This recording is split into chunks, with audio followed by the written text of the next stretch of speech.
Olá, pessoal. Estamos aqui em mais um Tem que Manter Isso Viu. Dessa vez com o Gus em outra cidade. Vocês vão talvez perceber que ele está falando de um lugar que não é a casa dele.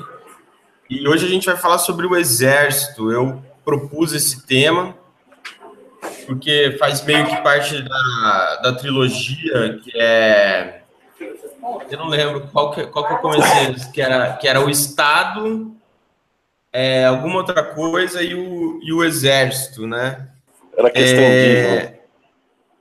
Isso. Na verdade, era isso, era a questão indígena. A questão indígena acabou sendo para um recorte um pouco mais específico, mas quando propus falar sobre o Estado, a questão indígena e o Exército, tinham a ver com essas questões de território, né? De como o ser humano consegue abstratamente, de forma abstrata, traçar territórios, traçar limites para territórios e considerar isso como verdades. E aí eu acho que parte disso era falar do Exército de forma um pouco genérica, mas também, no nosso caso, de forma específica. Mas como o Gus já fiz uma rápida intervenção aqui para me lembrar da questão indígena, Gus, fala aí onde você está, quem são essas pessoas ao seu entorno, e seja bem-vindo aí a mais um programa. Olá, pessoal, bom dia. Eu estou em Belo Horizonte, numa varanda aqui que tem na frente do Hotel Ibis. E nem estou fazendo propaganda do hotel, não, que na verdade os caras foram bem mesquinhos. Eu cheguei aqui tipo 7h30 da manhã, que eu tive que vir de ônibus lá de Brasília, porque inclusive, só para poder reclamar disso para alguém, né? Eu vim aqui, a única coisa que eu tenho para fazer aqui em Belo Horizonte é uma conversa de uns 20 minutos, às 11h50 da manhã da segunda-feira. E, cara, a passagem de avião tava R$900 cada perna, de Brasília para cá, 1 hora de voo. Aí, bom, falei, então vou de ônibus. Aí não tinha ônibus de domingo para segunda. E aí eu vim ontem à noite de busão. Cheguei super cedo. Os caras disseram que tava cheio o hotel, que eu truco. E agora ainda não queriam nem me arrumar a internet, velho. Fizeram que eu tinha que esperar até meio-dia. Mas aí o cara resolveu me digitar a senha no meu tablet e... Enfim, mas vai rolar aqui a conversa. Então, esse é meu bom dia, meio mal-humorado aqui de Belo Horizonte, mas fora isso, tá tudo bem. E, cara, vamos falar do Exército. Acho que é um tema interessante, porque, na verdade, como o Rafa falou, é uma questão meio mal resolvida para mim. Inclusive, já vou adiantando que eu sou um dos caras, assim, a princípio, né, vamos ver o que o Rafa vai dizer, mas a princípio eu sou um cara que acha que não devia existir Exército. Mas tem a questão da defesa, eu vou falar quem são os inimigos e tal, enfim, eu vou trazer aí um país que não tem exército e as pessoas vivem muito bem lá. Eu não gosto de exército, eu não gosto de fronteiras nacionais, eu não gosto de nacionalismos, de patriotismos, eu não gosto de nada disso. Então, enfim, mas acho que isso aí vai surgir ao longo da conversa, então por isso que eu acho que vai ser interessante. Então vou deixar o Rafa fazer a introdução, porque ele tem uns pontos aí para trazer, e aí a gente vai tocando. Vai lá, Rafa. É curioso porque, e você falar que não devia existir exército, porque era a minha opinião também até algum tempo atrás, e eu também não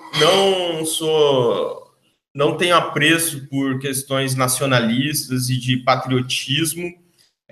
A gente meio, quando discutiu o Estado aqui no nosso podcast, eu já falei que é absurdo a questão de você traçar territórios imaginários e considerar isso como se fosse uma verdade, e pior, né?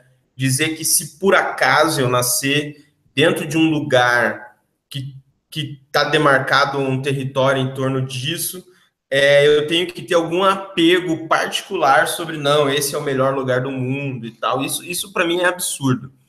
E para mim, os territórios e os limites imaginários, eles têm aplicações práticas. Né? Então, apesar de eles não serem o melhor lugar do mundo, eu não defendo a extinção dos territórios, porque eu acho que eles ajudam a delimitar considerando normalmente, na maioria das vezes, esses limites consideram aspectos culturais. Bom, sobre o Exército, como isso se liga ao Exército? Eu também, em relação ao Exército brasileiro, já tive essa opinião de que o nosso Exército não deveria existir e que o Brasil deveria se defender via tratados internacionais de, não vou dizer cooperação, mas onde o Brasil deveria, assumindo determinados compromissos, dizer, o exército americano vai me proteger, ou se tiver uma guerra, a OTAN vai me proteger, enfim, alguma coisa nesse sentido. Porém, hoje a minha opinião é totalmente diferente. Assim como para mim os territórios têm aplicações práticas, para mim o exército tem aplicações práticas. Eu acredito, inclusive, que a nossa mal resolvida relação com o exército prejudica os benefícios que hoje o militarismo traz.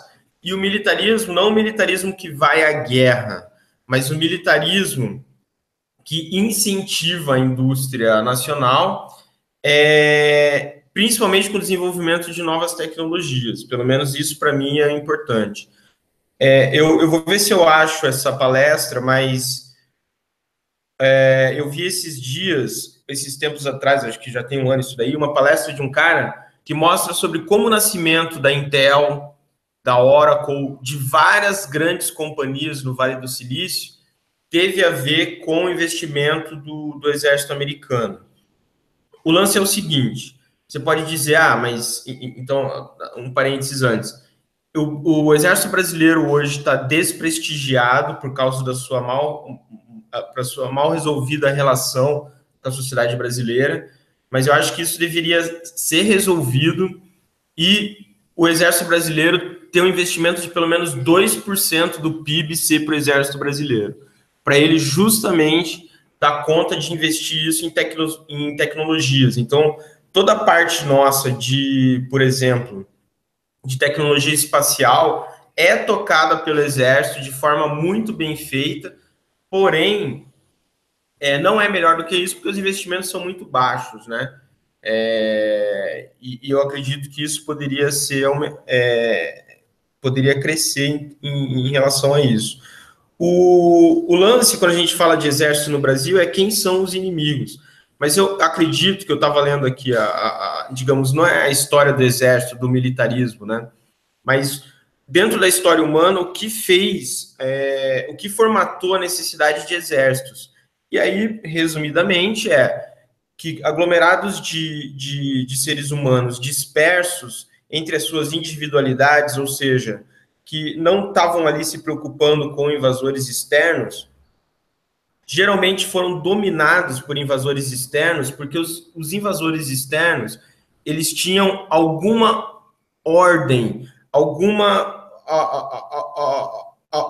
arranjo hierárquico que em situações de guerra permitia, dava uma vantagem estratégica para esses grupos que, geralmente organizados numa hierarquia muito forte, né, onde as coisas vinham de cima para baixo, conseguiam cumprir uma estratégia de forma objetiva, onde as vontades dos envolvidos na base da pirâmide não podem contar. Ele está sempre cumprindo uma ordem e ele deve fazer isso de uma forma sem parar para pensar, digamos assim. Isso como estratégia foi sendo, ao longo do tempo, selecionado como algo bom, e claro que mudou, né? Porque antes era a vontade de um guerreiro fortão que enviado por Deus tentava juntar ali as pessoas que acreditavam nele, em torno dele, e seguiam as suas ordens. Claro que isso depois foi filtrado foi selecionado para ter algum tipo de disciplina, algum tipo de forma mais técnica, né? Menos romântica, né? Menos utópica, no sentido de, vou seguir esse guerreiro porque ele está iluminado. E claro que daí, bom, a gente chega, né, em Napoleão e o exército moderno, digamos assim, que é o que a gente tem hoje. Então, na verdade, a necessidade de um exército para proteger um povo não é exatamente a necessidade de inimigos, mas é de que, para uma eventualidade, a história mostrou que você ter essa estrutura já organizada quando você precisa, ela, primeiro, ajuda a inimigos que não tomam a iniciativa por você ter um exército organizado a continuar não tomando essa iniciativa, e eventualidade. Eu acho que a Segunda Guerra, né, a Primeira e a Segunda Guerra mostram que de uma hora para outra, aquilo que parece tudo ok, pode se desfazer, enfim, essa paz pode ser quebrada de forma bizarra, né? Então, por exemplo, hoje existem vários polos no planeta de instabilidade política e militar. A Rússia, acredito que hoje seja a principal. Os Estados Unidos também, apesar que os Estados Unidos é uma outra questão, né? Eles são o Team America, né? O exército do mundo, digamos assim. Então, dentro do que eu estava falando, a necessidade de um exército foi uma seleção histórica que mostrou o que você deve ter de organizado para uma eventualidade. E aí, claro que o Brasil, esses dias atrás o Bolsonaro esteve nos Estados Unidos e bateu continência, né, para a bandeira americana, o que mostra que ele é um militar de merda, né? Mas a história do Exército do Brasil não tinha grandes problemas do militarismo no Brasil, até, claro, a ditadura militar, que nada mais foi do que uma orquestração feita pelos Estados Unidos, e isso em mais de um país, mostrando que o que nós chamamos aqui de ditadura militar, ou o pessoal que chama de Revolução de 64, a favor dos militares, né? Na verdade, os nossos militares abaixaram a cabeça e de forma completamente de submissão ao exército americano. Então, não teve nada a ver com nacionalismo e com patriotismo. Foi um golpe no sentido que eles foram instados pelos americanos, inclusive a troco de dinheiro, né, de benefícios, para submeter a população brasileira a um estado de exceção que durou aí muitos anos. Então, esse é o meu resumo introdutório. Eu tenho algumas outras coisas para falar, mas eu já queria aí passar para o Gus, que eu sei que provavelmente ele discorda aí de algumas coisas que eu coloquei na pauta. Pô, é bom, né, a gente poder falar de umas coisas que a gente discorda, mas assim, quer dizer, discorda, claro que, assim, uma parte do que você falou, né, sim, não tem como não concordar com isso do ponto de vista da necessidade, né, quer dizer, a gente falou, né, essa conversa, inclusive, tem tudo a ver com o que a gente falou sobre o Estado, né, e o Estado naquela situação de guerra de todos contra todos, né,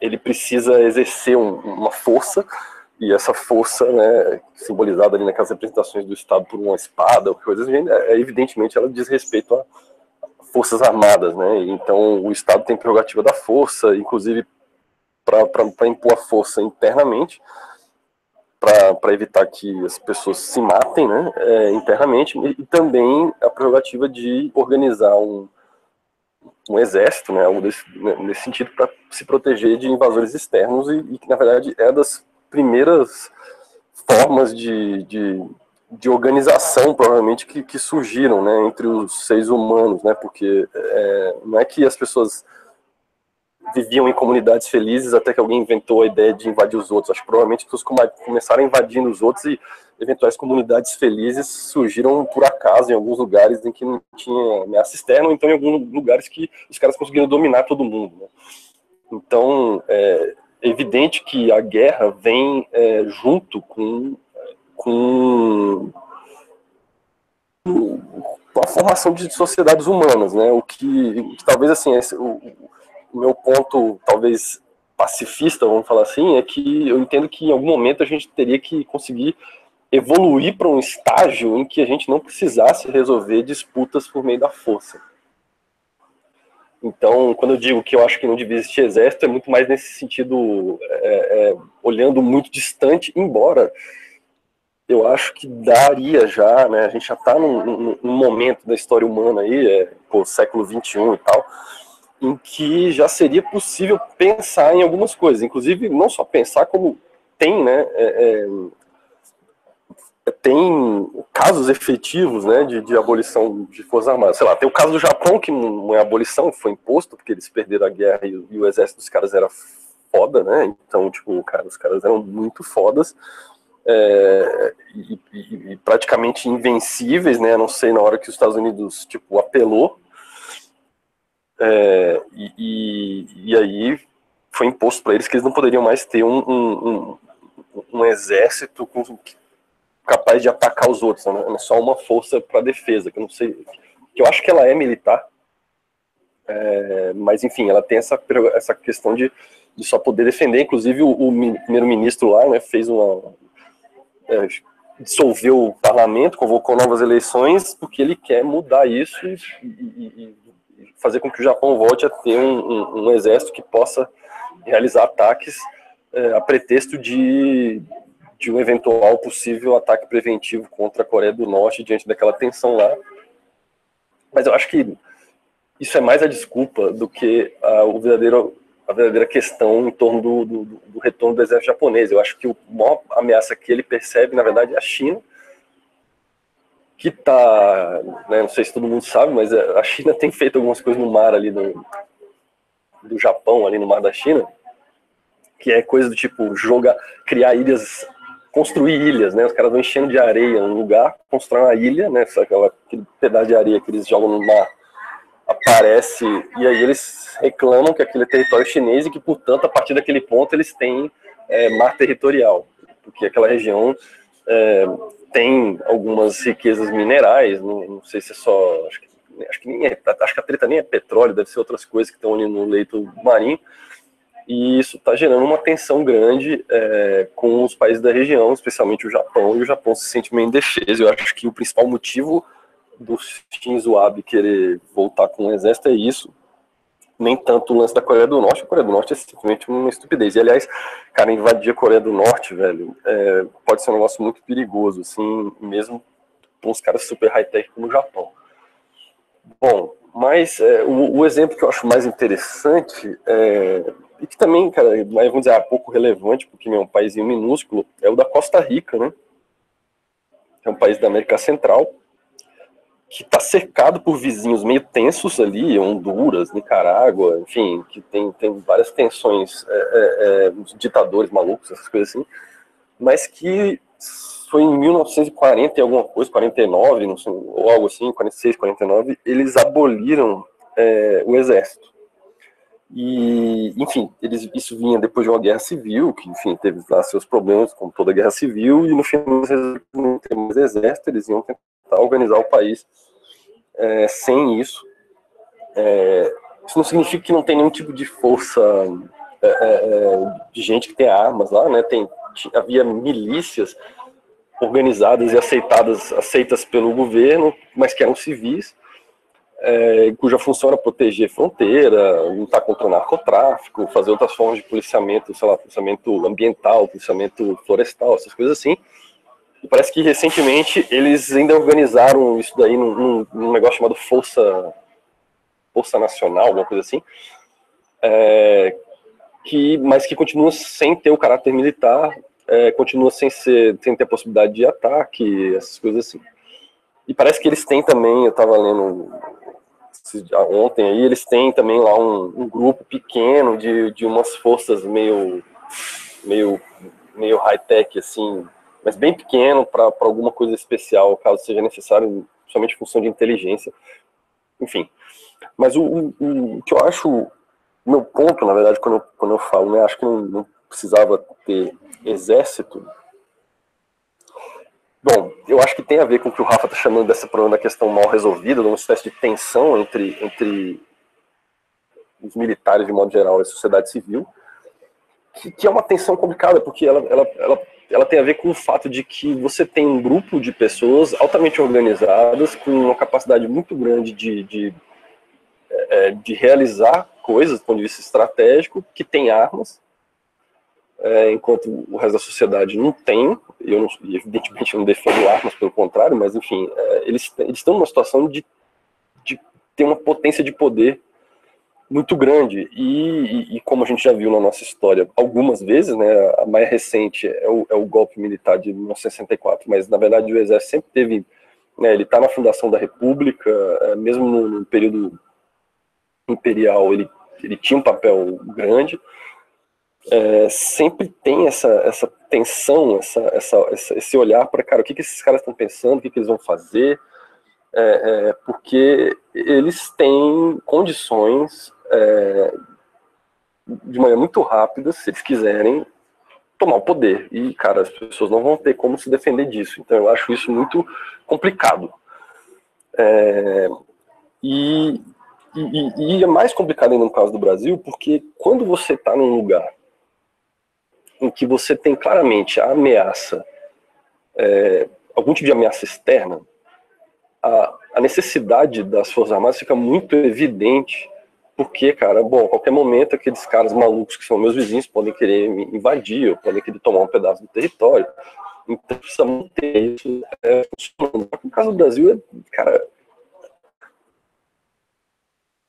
mas tem a fronteira enorme, tem, sei lá, o pessoal usa a fronteira para fazer tráfico de drogas, para fazer tráfico de armas, fazer uma porção de coisas, então a gente tem que controlar a fronteira, tem o problema de controlar, de garantir, né, tem essa conversa que eu acho, né, assim, a garantia soberania sobre o território da Amazônia, porque alguém pode querer invadir, sei lá, os Estados Unidos, pode querer tomar, cara. E então tem essa conversa de uma suposta ameaça externa, que, em primeiro lugar, no caso de fronteira, não precisa ser fazer isso. Basta... pode ser polícia. Pode ser polícia, pode ser civil, não precisa ser militar. Então, por isso eu acho que isso não é isso que justifica, de fato. E, de novo, de Amazônia, cara, bom, cara, enfim... sei lá, entendeu? Tipo, não sei, de repente a gente devia repartir melhor isso aí também, não sei, mas enfim. Agora, o Rafa falou, bom, questão de fronteiras por causa de demarcar limites e questões culturais. Sim, isso existe, tem umas questões práticas em torno disso, distribuição de recursos, enfim. Mas, de novo, eu acho que as fronteiras são coisas artificiais que elas reforçam a ideia de que a diferença entre os seres humanos, elas geram muitos problemas em muitos lugares, porque as pessoas, né, vão dizer, mas a fronteira aqui, deve estar lá.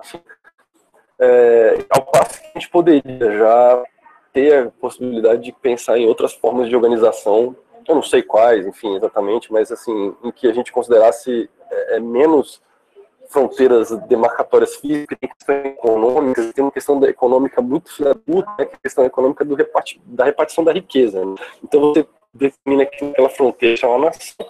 Essa nação ela é mais rica que a outra, e aí vem um suposto mérito histórico, o que é totalmente filha da puta e falacioso, porque grande das nações ricas, elas exploraram nações pobres, então, na minha opinião, exploraram nações pobres, invadiram outras nações, dominaram, exterminaram outras, né, aqui no caso do Brasil, né, o Brasil é o resultado de um extermínio generalizado da população que tinha aqui antes.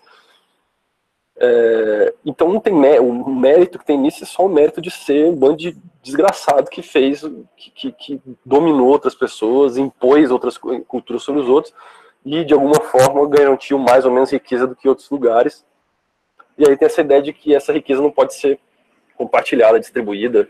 Enfim, isso ainda me parece ser uma fonte gigantesca de problemas que a gente tem. Enfim, só para dizer da onde vem a minha bronca com nacionalismos, patriotismo, fronteiras, e o exército enquanto guardião desse estado de coisas, que é o estado de coisas em que há nações, e essas nações elas estão em permanente estado de desconfiança em relação às outras. Inclusive isso é algo que a gente, resgatando aí a história do Hobbes, né, o Hobbes vai dizer, né, ele é muito interessante que a gente falou do estado de natureza, ele era uma ficção histórica para descrever aquilo que demandaria surgimento do Estado, né? E aí ele mesmo percebe que, cara, isso é uma ficção, né? Não dá nem para dizer que existiu esse Estado antes de se formarem as nações, né? Provavelmente a formação teria uma outra dinâmica, mas ele fala, esse estado de natureza que a gente está extrapolando e pensando que existia em relação aos seres humanos, ele existe de fato entre as nações. As nações estão em permanente estado de tensão e de uma coisa que ele entende que é um pré-guerra, quer dizer, as nações desconfiam uns dos outros, elas não têm garantia nenhuma de que elas não vão ser invadidas, e por isso elas têm que se manter armadas com seus exércitos e pronta para qualquer momento entrar em guerra caso algum maluco resolva fazer alguma coisa. E, enfim, de fato esse Estado talvez esteja um pouco melhor depois da Segunda Guerra, com o advento de Nações Unidas. As Nações Unidas não funcionam direito, cara. Elas falham, as Nações Unidas falham em muita coisa. Aquilo que a gente esperava que elas deveriam fazer é muito aquém, né, a forma como ela performa aí nas suas funções. Mas eu acho que a gente vive num mundo bem mais tranquilo do que o mundo do século XVI, XVII, cara, e outros mundos, e antes disso ainda, enfim, muito mais para trás na história, a coisa era bem mais tensa. Mas, de fato, o mundo ainda tá cheio de maluco. A gente tem Vladimir Putin, a gente tem a Coreia do Norte, a gente tem aquele maluco nas Filipinas, a gente tem Donald Trump, a gente tem um monte de maluco no planeta que mantém a gente em permanente estado de instabilidade, embora ainda uma estabilidade menos tensa do que talvez o que fora no passado, e talvez diante desse cenário não seja possível pensar em abolir essa instituição Forças Armadas. Mas eu acho que o Brasil, particularmente, era um caso em que dava para pensar. O Brasil é muito covarde, na verdade, em muitas coisas, né? Então a gente poderia ser pioneiro em muitas coisas, e uma dessas que eu penso que poderia ser seria nisso, né? Seria abolir essas forças militares e transformar tudo em civil e pensar em uma outra organização, em outra forma de se defender. Nem sei se é fazer acordos, porque, de novo, eu acho que a gente não tem inimigos. Uma invasão nesse sentido. Na verdade, podia ter outras formas de treinamento da população para o caso de alguma eventualidade e tal. Agora, o Rafa aborda um ponto que eu acho que eu entendo que a discussão que ele quer trazer é mais nesse sentido do que nisso que eu estava dizendo até agora, que é o lance do avanço tecnológico, e que em muitas partes do mundo, e isso sempre foi assim, o exército é uma fonte, tem sido historicamente, em diferentes partes do mundo, uma fonte de avanços tecnológicos. E isso se dá provavelmente pelo fato de que para você se defender de maneira mais eficaz, você precisa ter ou as melhores armas, ou as melhores táticas, ou a melhor inteligência, né? melhor serviço de prevenção, de saber o que os seus adversários vão antecipar, né? O que eles vão poder fazer, e aí poder se antecipar em sentido de defesa a essas coisas.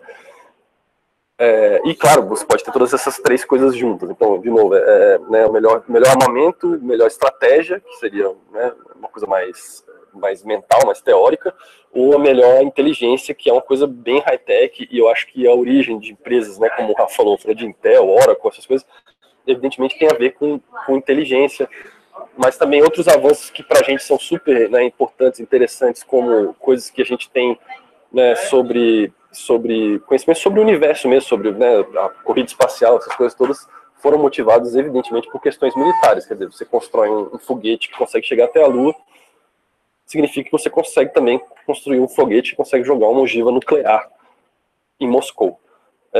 Então, sim, tem essa relação, ela é inegável. Alguns países, me parece, eles utilizam hoje o seu exército para tentar buscar inovação tecnológica, dando um papel para ele, né? Porque, afinal de contas, não está tendo tanta guerra assim nos países desenvolvidos, que na verdade em relação a outras partes do mundo. Mas aí, de novo, o que eu coloco é que, bom, esse tipo de inovação poderia vir de outra forma. Então, assim, não entendo o exército como algo necessário para isso. Mas também não quero jogar areia nesse assunto. Acho que a gente pode seguir, né, Rafa, coloca aí, traz algumas coisas mais sobre esse tema para a gente ir debatendo, assim. Mas o meu ponto de discordância vai ser, bom, eu acho que a gente poderia também, na eventualidade de não existirem forças armadas, a gente poderia pensar poderia haver outras maneiras de obter avanços importantes. Há outras áreas da vida humana que demandam atenção e eu acho que a gente gasta dinheiro demais com coisas que servem para matar os outros. Entendeu? A gente podia pensar em outras formas de gastar dinheiro. Mas aí eu devolvo, Rafa, para você. Então, quando eu sempre falo que a questão dos territórios, eles têm um ponto prático, é justamente porque o meu pensamento era o contrário, dado que os limites territoriais são imaginários, é mais fácil acabar com eles. É mais fácil a gente se perceber como cidadãos de um planeta, né? Como habitantes de um mesmo planeta. Só que eu percebi que isso não funciona, não funciona, por questões várias, que incluem desde o nacionalismo ao patriotismo, até questões como identidade cultural, que você não são barreiras imaginárias, né? Então, a minha tentativa de defender o Exército, como hoje eu defendo a necessidade de territórios, por outros motivos, com essa visão um pouco mais pragmática. Concordo com você que o ideal seria que o ser humano não matasse uns aos outros. Só que talvez isso esteja num longo prazo tão distante que o meu ponto é como que temos hoje, como melhorar o que temos hoje sem... Porque se a gente entrar num argumento que eventualmente a gente até concorda, para mim não é nem questão de como, é questão de quando. Vamos acabar com o exército, a gente não se move, né? A gente não consegue tirar proveito da situação atual. Então, por exemplo, quando você fala que defender fronteiras seria coisa de polícia, eu penso o contrário. Para mim, o exército é a instituição perfeita para proteger toda a fronteira do Brasil. O problema é justamente que, por uma questão mal resolvida na sua relação com o exército, até hoje, o governo brasileiro civil precariza o exército, né? Então, se você pegar por que os comandantes, os generais do exército, eles estão putos com o governo civil, primeiro, é que tem essa questão mal resolvida, que a anistia meio que foi botou panos quentes na situação, né? Varreu tudo para debaixo do tapete, quando deveria ter sido confrontado, e esses generais deveriam ser trocados, já deveriam ter sido trocados por um novo quadro militar na redemocratização. Isso foi um problema, eu realmente reconheço que isso é um problema.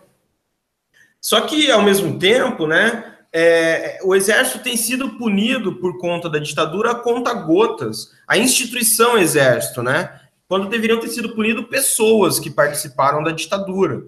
Então, isso traz vários problemas. Por exemplo, um deles, né? Para mim, a polícia militar até hoje é um problema. A polícia, para mim, tinha que ser civil, ela não deveria ser militar. E o exército ser usado contra o próprio povo, que para mim tinha que ser constitucionalmente proibido, né? O que talvez nunca será, porque isso envolve uma nova constituinte. Mas o Brasil, de forma recorrente, usa o exército, que deveria ser por uma questão de proteção de fronteiras e de combate ao inimigo, contra o seu próprio povo. Enfim, tem uma frase clássica do general Adama que ele fala que se você usa o exército contra o seu próprio povo, você está dizendo que o seu povo é o seu inimigo, né? Então isso para mim também é um absurdo, quando chamam o exército para ir para a Rocinha e tal, ou seja, isso é completamente absurdo, sendo que o poderio dos traficantes da Rocinha advém justamente da baixa competência da Polícia Federal em proteger as fronteiras, o que para mim deveria ser algo do Exército, entendeu? E até quando eu penso sobre isso, eu falo como resolver a questão da Polícia Militar no Brasil. Eu, se pudesse, proporia o seguinte: melhorar de forma substancial o Exército brasileiro e deixar lá cravado e registrado que ele não pode ser usado contra o próprio povo e melhorar de forma substancial a polícia civil.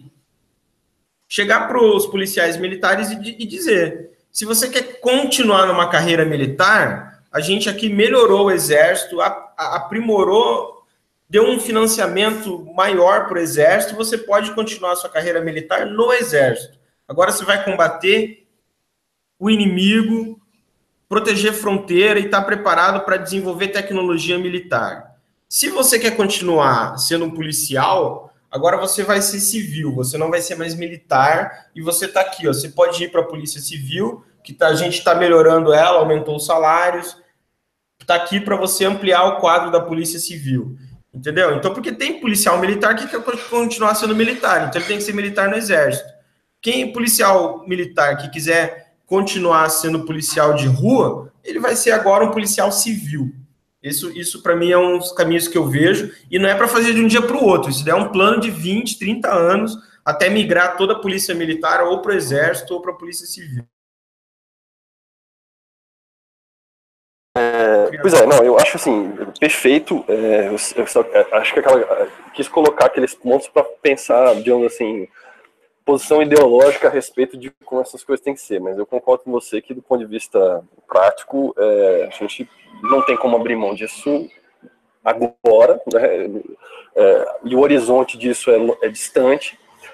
Acho que daria para pensar, se isso é uma coisa que poderia estar no horizonte, poderia se pensar em planos a respeito disso por um longuíssimo prazo, e não simplesmente fingir que isso nunca vai chegar, mas enfim. Mas suponhamos que não, né? Então vamos trabalhar com o que a gente tem. De novo, não vou também... o seu ponto é bom em relação à questão da proteção de fronteiras, pensar o seguinte, né? Bom, uma vez que o Exército serve para... Ele precisa ter um inimigo, senão ele não tem razão de ser, melhor que o seu inimigo seja qualquer coisa que venha de fora do que a própria população, né, o que é um absurdo. Então, eu sou 200% de acordo. A intervenção militar na Rocinha é a coisa assim, dos maiores absurdos que aconteceram, né, nos tempos recentes, enfim, porque, cara, você transforma justamente a população em inimigo. Então, quer dizer, se esses caras não têm nenhum inimigo formal para lutar contra, que os inimigos deles sejam qualquer coisa que tenta invadir a fronteira. Também concordo 200%, velho, que, cara, a polícia militar não tem que existir. Ela devia ser civil, 100% civil, ou como você falou, de repente migra quem quer ser militar vai pro exército, quem quer ser polícia, quer estar na rua, vai ser civil. E isso também, acho que isso também não pode ser de uma hora para outra, enfim, planos e etc. Então, vamos pensar um pouco, você mencionou o seguinte, né, tem um problema, de novo, da questão mal resolvida, de fato, a coisa do... O que aconteceu na redemocratização é uma vergonha, né, ter sido punidas, muito, entendeu, a anistia é um absurdo, né, ela não tem o menor sentido, não tem proporção, né, você dizer que digamos, perdoou-se os dois lados, sendo que tinha um lado completamente de força, completamente desproporcional e que cometeu os maiores absurdos. E isso, justamente, é o que você diz, essa é a fonte do problema da nossa relação com o Exército ser problemática, porque, cara, não dá para confiar numa instituição que tem elementos lá dentro que, cara, foram coniventes com tortura, com espionagem, uma série de coisas, e com atacar os próprios cidadãos. E isso deixa todo mundo tenso. E eu consigo imaginar que também aqueles militares dentro da corporação que convivem, né, e que sabem que a sua corporação está maculada por esses elementos, também eles devem se sentir numa situação estranha. Quer dizer, é quase o seguinte... Eu imagino que certas pessoas devem sentir, bom, é foda, né, a gente tem esse estigma em relação à corporação da qual eu faço parte, mas ao mesmo tempo o cara sabe, mas não dá pra não dar razão, né, pra quem sente o estigma, porque, velho, é foda, né, acho que a coisa foi muito mal feita e isso gera um negócio, uma ferida aí que não fecha. Mas eu acho que tem mais problemas, na verdade, porque... como o exército brasileiro, durante o período da ditadura, ele virou a política, né? E ele não substituiu, né, a política que existia. Ele tomou o poder, mas os setores, digamos assim, a maior parte dos setores da política que existia naquela época foi incorporada ao regime. Então, você tem uma série de políticos civis que são os caras que estavam fazendo a política civil há muito tempo, né? Ou como a gente costuma chamar, as elites políticas, os caras agrários, a galera que permitiu que existisse o Bonifácio de Andrada lá, fazendo a leitura do relatório do Temer, né? Quer dizer, o sujeito que é descendente da política do Império, né? Essa política do Império tem continuidade e essa continuidade passa pelos governos militares. Então, uma coisa que eu acho que aconteceu durante o período militar é que as instituições das Forças Armadas, elas se tornaram políticas no pior sentido possível, porque elas incorporaram a política que existia no Brasil, que é essa política de compadrio, coronelismo, essa parada toda. Então, uma coisa, por exemplo, que eu acho que tem que ser levada em conta, quer dizer, os caras, sei lá, eles provavelmente concordo que eles tenham razão em reclamar do modo como eles são tratados pelos governos civis no quesito, sei lá, financiamento, uma série de coisas, mas tem um lance que é o seguinte, quer dizer, o comando do Exército né, o Exército tem um monte de instalações gigantescas importantes em grandes centros do Brasil, quer dizer, o Rio de Janeiro está cheio de militar, né, que era o lugar onde eles estavam antes, aí construíram lá um monte de coisa lá em Brasília, tem uns negócios gigantescos lá, velho, tem um negócio da Marinha enorme lá em Brasília, que fica do Lago Paranoá, entendeu? Quer dizer, clubes militares, quer dizer, tem uma infra do Exército que está concentrada nos grandes centros urbanos, porque, cara, isso é extremamente conveniente, né? E, cara, não tem cara de patentes médio-altas no Exército que estão afim de morar, entendeu? Cara, na fronteira do Acre com a Bolívia, entendeu? De ficar no extremo aí do Mato Grosso para evitar a entrada de arma, de droga, essas coisas todas. Então, quer dizer, eu acho que tem militares, né, deve ser mais fácil para eles impor, né? Vamos fazer, não, gente, agora nós vamos patrulhar as fronteiras, então a gente vai ocupar 100% das fronteiras brasileiras e vamos criar nossos postos lá de segurança nesses lugares, vamos, né, vamos popular esses lugares. Mas eu boto fé que vai ter alguma resistência entre a galera de patentes médio-altas de se deslocar para esses lugares, e eu acho que isso só seria efetivo, do ponto de vista prático, e trazer realmente uma segurança real para essas fronteiras, se esses lugares fossem efetivamente ocupados e gerasse uma ocupação do Estado, inicialmente por meio das Forças Armadas, mas visando não apenas evitar que as pessoas entrem ali, mas, cara, de estabelecer gente nas fronteiras mesmo, entendeu?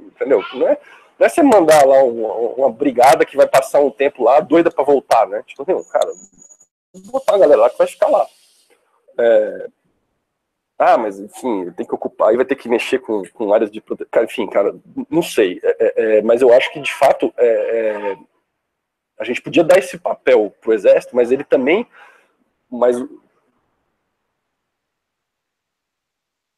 o quanto que esses caras estão postos, quer dizer, fazer isso aí, ou o que eles querem mesmo é ficar ali, entendeu? Ficar ali no Rio de Janeiro, entendeu? Ir almoçar no clube militar, entendeu? Passar a minha aposentadoria de militar para minhas netas, que me ganham lá, né, o mesmo salário que eu ganhei para os próximos 100 anos. Então, quer dizer, os militares têm razões para reclamar, mas eles também têm privilégios que eles foram se dando quando eles se envolveram na política, e que a política continuou passando a mão na cabeça deles para evitar que eles ficassem muito nervosos e resolvessem reassumir o poder. Então, é isso. Assim, acho que a relação ela é mal resolvida por uma desconfiança, mas eu acho que tem também a minha desconfiança, ela extrapola só o lance cara, esses caras podem querer tomar o poder porque eles têm a força, mas também eu acho que tem uma desconfiança no sentido de que esses caras também, eles são parte da velha política brasileira que precisava mudar. Então, talvez o que a gente precisa pensar é, a gente precisa refundar o Estado brasileiro, refundar as instituições políticas e incluindo, refundar as instituições que compõem o Estado brasileiro, que inclui o Exército. Então, talvez a gente precisasse de um novo Exército, né, e com funções claras, como você falou, né, constitucionalmente não poder atacar, etc. Então, eu acho que talvez a gente vem discutindo, né, reforma política, essas coisas, e a gente chegou a falar, né, que talvez fosse necessária uma reforma do Estado, e eu acho que sim, uma reforma do Estado envolve uma reforma das Forças Armadas para que elas cumpram alguma função relevante no Estado brasileiro e não sejam só um negócio que fica vazando recurso, que ao mesmo tempo, quer dizer, talvez seja pouco para o que eles deveriam fazer, mas que também, para o que eles fazem hoje, cara, eu não sei, entendeu? Não sei para que serve, né? Quer dizer, já tentaram fazer, não, vamos usar o Exército para construir estrada, beleza, pode ser, né? Os caras têm um corpo de engenharia interessante, então, né, de repente podia usar o Exército para construir ferrovia, para estrutura de transporte do país. Isso é interessante, isso faz sentido do ponto de vista de um Exército, porque o Exército, ainda mais no país das dimensões do Brasil, ele tem que se deslocar, eventualmente, numa situação de guerra e tal. Então, o Exército poderia ter um papel relativo à infraestrutura, né? Então, mas enfim, é isso. Eu acho que tem um problema, cara, na verdade, que envolve essa politicagem brasileira e que o Exército está miscuído nisso daí e do jeito que é hoje eu acho difícil de mexer. Bora pensar o que dava para fazer e como usar isso melhor. Eu acho que esse é o caminho aí. Perfeito, e concordo com você. Na verdade, o problema do Exército não é do Exército, é das pessoas que fazem parte do Exército, que, como todos os níveis e tipos e categorias de elite brasileira, tá mal resolvido, né? Então, concordo com você. E quando eu falo aqui do Exército, é exatamente da instituição, da ideia de que, havendo essa instituição, como tirar o melhor proveito dela e não deixar não só essa relação mal resolvida nossa, porque acredito, por exemplo, nos Estados Unidos, que é o maior poderio militar do mundo, o Exército não sai nas ruas contra as pessoas, entendeu? O Exército tá lá, beleza, policiando o mundo, matando inocentes em outros lugares que não são os Estados Unidos, entendeu? Quando dá merda, eles não lançam o exército sobre a sua própria população, porque eles têm uma relação melhor resolvida com o seu poderio militar. No Brasil, essa dificuldade faz com que a gente fique sempre nessa sinuca, entendeu? Não pode melhorar o exército, porque senão corre o risco dos caras quererem meter um golpe, só pode usar o exército para matar gente negra e pobre nas favelas do Brasil. Então, assim, isso que eu acho errado.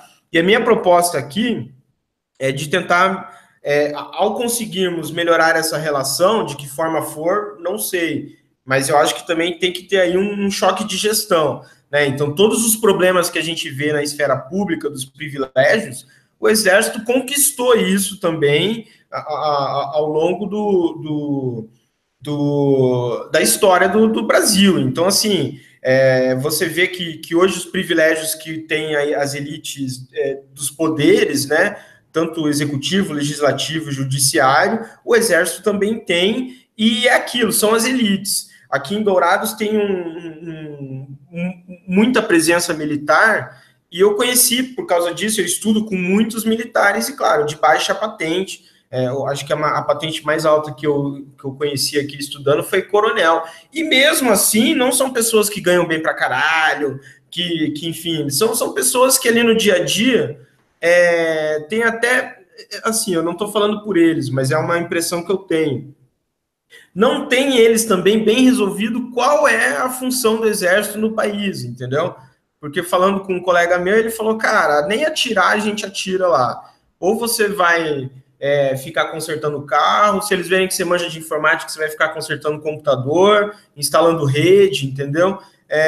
sendo que eu acredito que tem um potencial aí, não só de persuasão para proteção de fronteiras e de inimigos, como para desenvolvimento de tecnologia. Só para talvez já encaminhar aqui para o final, né? Às vezes, até, Gus, uma sugestão aí da gente para um futuro programa, é que a gente já tem alguns aí na frente, é de falar sobre modelos de mundo, né? Então, ainda mais no mundo acadêmico, a gente lida muito com modelos e, às vezes, deixar claro, enfim, mostrar para os nossos ouvintes qual é a magia de proposição de modelos, né? Ao longo dos podcasts aqui, eu falei muito do modelo, por exemplo, do Norbert Elias, que ele propõe um modelo de civilização. E eu queria um modelo que eu acho muito curioso, e para mim ele tem a vantagem de ser super simples, e na maioria das vezes ele funciona quando eu tento aplicar ele, que é o modelo de mundo do Linus Torvalds. Ele propôs esse modelo num texto que ele escreveu há uns 20 anos atrás, e eu acho muito curioso, que ele diz que tudo na vida você consegue encaixar em 3 categorias. E ele até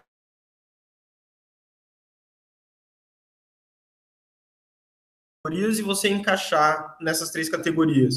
Mas sim de que você sai de uma categoria e vai para outra conforme a civilização avança. Então ele diz que a primeira categoria é sobrevivência. Se você pegar, por exemplo, tudo que você quer, tudo que você faz, se existe hoje é porque começou em relação à sobrevivência. Então, por exemplo, comida. A comida é uma necessidade de sobrevivência. E quanto mais você vai para o passado, mais ela está nessa categoria de sobrevivência. Porém, conforme a civilização vai avançando, ela entra numa outra categoria, numa categoria social, ou seja, algo que você usava e fazia por questão de sobrevivência, você passa a fazer parte do tecido social. Então, hoje, comer é você se reunir com as pessoas, é você marcar um almoço para conversar com alguém, e essa coisa passa a ser parte do tecido social. E a próxima etapa disso, né, que ele coloca, é entretenimento. Então, para ele, tudo na vida se encaixa entre 3 coisas: sobrevivência, tecido social e entretenimento. Então, hoje, quando você para cozinhar em casa para os seus amigos, você está no último estágio, que é de entretenimento. Ele até fala que o sexo é o mais óbvio de todo, é uma questão de sobrevivência, passa a fazer parte do tecido social, né, nas suas interações com as pessoas ali, e, por fim, hoje é entretenimento, né, a pornografia em si, ou, enfim, a quantidade de conteúdo de pornográfico se refere ao entretenimento das pessoas. E que, em situações extremas, tudo isso pode voltar para a primeira etapa, né, que isso volta a ser de sobrevivência. Então, para mim, esse modelo ajuda a entender um pouco a função do exército, né? Então, o exército, ele tem a ver com questões de sobrevivência.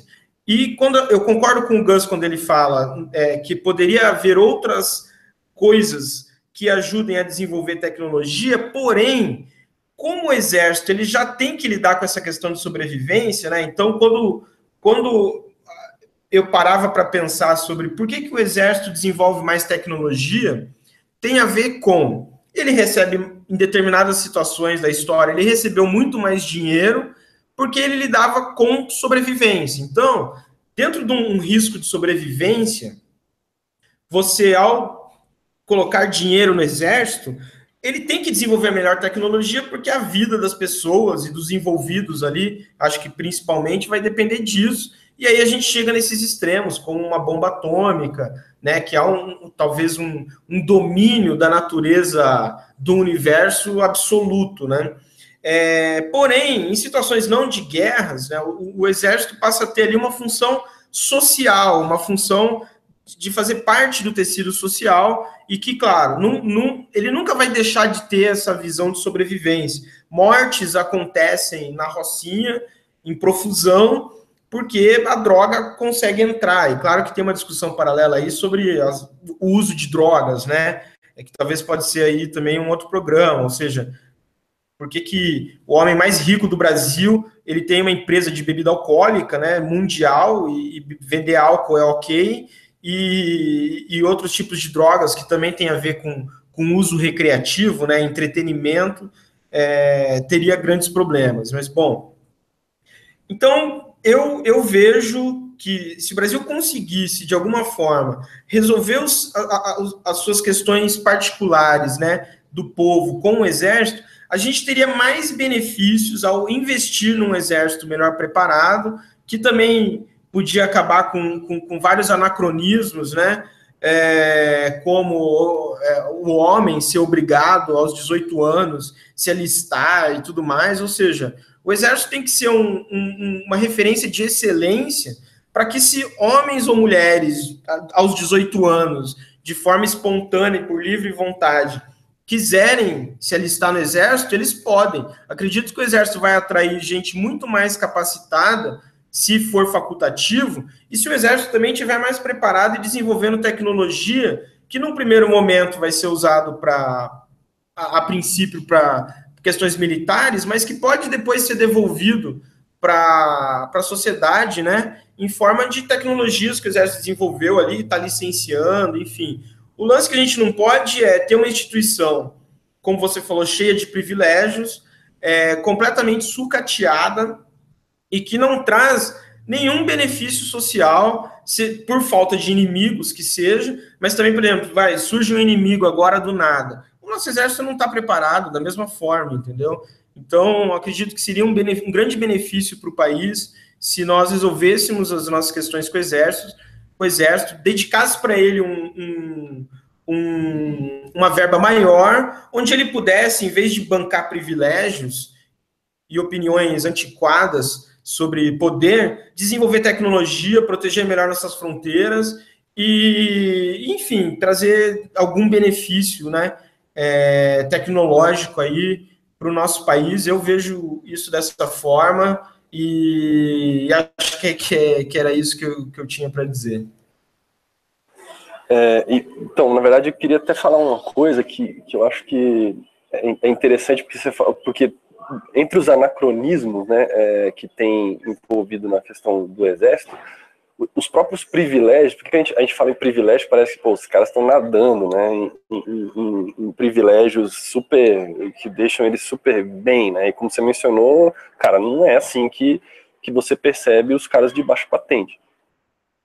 Eu acho que tem uma mesquinharia geral, né, que certos setores da sociedade brasileira tem uns privilégios ultra velhos, né, e eles se apegam a esses privilégios e de alguma forma, assim, ao longo do tempo, alguns deles vêm caindo, né, e o que você vê, e aí eu estou saindo do exército já, indo para áreas do setor público e outras coisas, pessoas se agarrando em privilégios que já não são nem tão privilégios assim, mas que, enfim, ainda diferencia ele dos outros, que ele tem uma coisa que o outro não tem, mas em termos, você pudesse converter isso em termos monetários e outras coisas, o valor já ficou tão pequeno, mas enfim, as pessoas ficam rodando em torno daquela coisa pequena, né? E você falou um negócio que, cara, para mim é muito sintomático, na verdade, porque se você pensar, né, quer dizer, existe uma elite, né, no exército que tem mais privilégio do que as outras, e de alguma maneira uma massa de pessoas que são quem efetivamente compõe a instituição, que tem salários horríveis, que trabalham em condições muito ruins e que não tem, cara, motivação, né? Imagina, tipo, quer dizer, o cara, você falou, pô, o cara vai lá e o que ele tem para fazer é consertar carro. Por que ele faz isso, né? Tipo, entendeu? Então, assim, quando você coloca essa questão de dar uma função para isso, para essa instituição que tem um potencial de desenvolver tecnologia, de fazer, e a questão da infraestrutura. O Brasil tem um problema grave de infraestrutura, de transporte, não só de transporte, né, de saneamento, de outras coisas, e uma instituição como o Exército tem uma capacidade grande de fazer engenharia com alta eficiência. Isso é antigo, né? Tipo assim, né, as legiões romanas, elas construíam estradas, entendeu? Então isso, cara, isso foi fundamental para para a consolidação do poder do Império Romano, porque, cara, as estradas eram importantes para que pudesse circular mercadorias, para que as pessoas pudessem circular, e a circulação de cidadãos romanos no Império também tem a ver com dizer assim, o bem-estar, né? Acho que o lance do tecido social, né? Quer dizer, o Império Romano ele meio que se baseava numa guerra constante, né? Você, na fronteira do Império, você está tendo guerra, porque você vai conquistando povos novos, trazendo escravos, trazendo bens, e distribuindo terras para os cidadãos, e isso vai mantendo aquela coisa. Mas no interior, digamos assim, do Império que está consolidado, você já está transicionando para essas esferas que você mencionou aí, né? Considerando o modelo do Linus aí, né? Quer dizer, você já tem a questão do tecido social e você já tem até entretenimento. Então, mas isso tudo foi evidente que isso tudo, o exército romano tinha um papel fundamental, porque ele construiu a infraestrutura do Império. Então, né, problemas que a gente tem hoje, que são problemas, né, a infraestrutura que a gente demanda hoje para uma vida boa, são mais complexas do que provavelmente não, né, com certeza na época do Império Romano, mas a gente ainda tem problema de construção de infraestrutura de transporte, né, o nosso transporte rodoviário é patético, a gente poderia, né, mas por outro lado, construir ferrovias é caríssimo porque uma mão de obra minimamente qualificada para fazer o serviço, ela envolve colocar essas pessoas em lugares remotos, e o exército tem capacidade de lidar com essas coisas. Ela tem capacidade de qualificar a mão de obra de maneira sistemática e uniforme, o que é muito importante, porque às vezes você vai pensar, se é uma empresa, você ganha uma licitação para construir uma ferrovia. Aí você tem que contratar uns caras, aí você contratar uns malucos local, você vai deslocar uma população gigantesca de um lado do país para o outro. Normalmente eles vão buscar gente no Nordeste para levar para o interior do Centro-Oeste ou da região Norte. É gente que não está bem qualificada, você dá uma qualificação para elas que, cara, cheia de dificuldades. Já no Exército, você vem qualificando, né, as pessoas de maneira mais geral e de maneira melhor, né, do ponto de vista do tipo de conhecimento que é transmitido, né, um exemplo interessante, por exemplo, ontem eu estava com a Priscila lá em Brasília, minha esposa, e a gente passou na frente do Colégio Militar de Brasília, que, cara, é um campus gigantesco, assim, bonito, cara, tipo, tem uma puta infra, e é um colégio público, e ele tem uma qualidade de ensino gigantesca, né? E a Priscila até mencionou assim, poxa, esse é um colégio bom.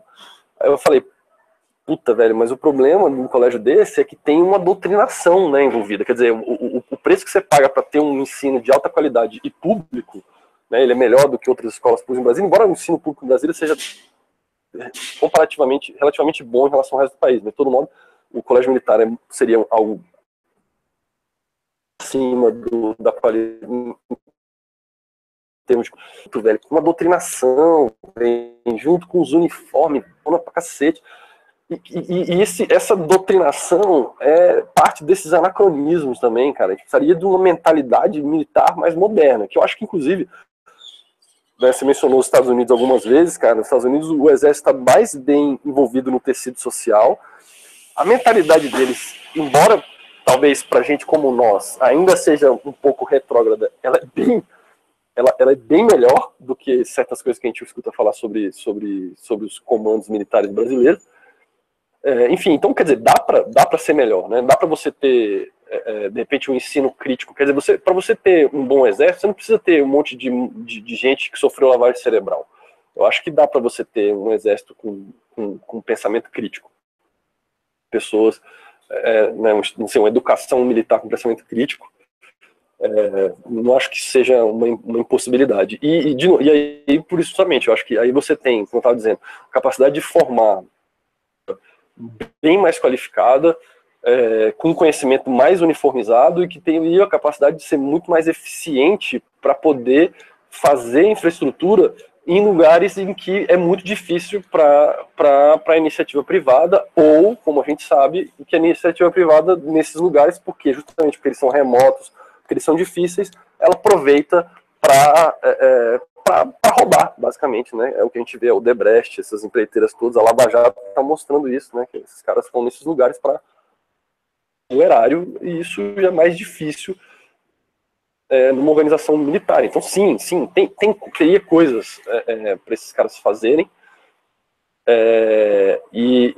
Enfim, eu acho que uma coisa muito importante que a gente não pode deixar de falar, e que você mencionou, né, passou por ela, é justamente que a massa de pessoas que compõem a instituição são pessoas, velho, são pessoas comuns, são pessoas, são negros, são pessoas pobres, em sua maioria, que estão ali para poder ter um modo de vida, e que para muitas dessas pessoas isso representa um salto grande de qualidade de vida, porque elas passam a ter acesso a uma educação de qualidade, e isso, cara, isso muda as pessoas, isso aumenta, né, a potência dessas pessoas de serem felizes, serem pessoas melhores. Então ele tem, né, imagina, atinge uma quantidade gigantesca de pessoas que em outras situações iam estar sendo exploradas no mercado de trabalho, filha da puta, mas o que está faltando nesse lugar é ter um senso de propósito mais bem definido e mais palpável, né? Então quando você fala, pô, a gente, né, hoje tem, acho que hoje, de fato, o alistamento, cara, se você não quiser, você não vai, embora ainda tenha essa coisa ridícula de os homens terem que comparecer lá aos 18 anos.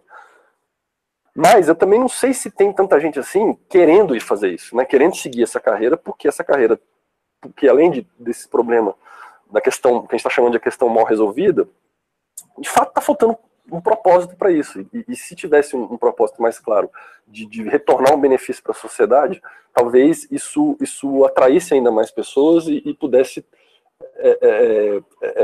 né, pudesse garantir um fluxo interessante de gente entrando nas Forças Armadas por vocação e não somente por necessidade de ter algum emprego, porque do contrário, cara, ou é isso ou vai ser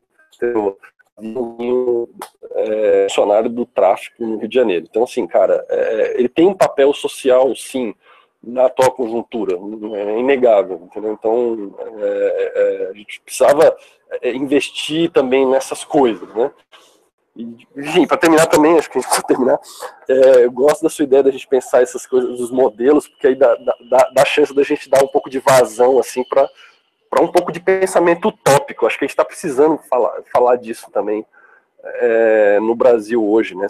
Ter um pouco de utopia, não como, né, não simplesmente para ficar viajando, mas porque, cara, isso pode ajudar a gente a nortear o tipo de coisa a gente quer para o futuro, né? Então, discutir utopia me parece que é uma coisa saudável, assim.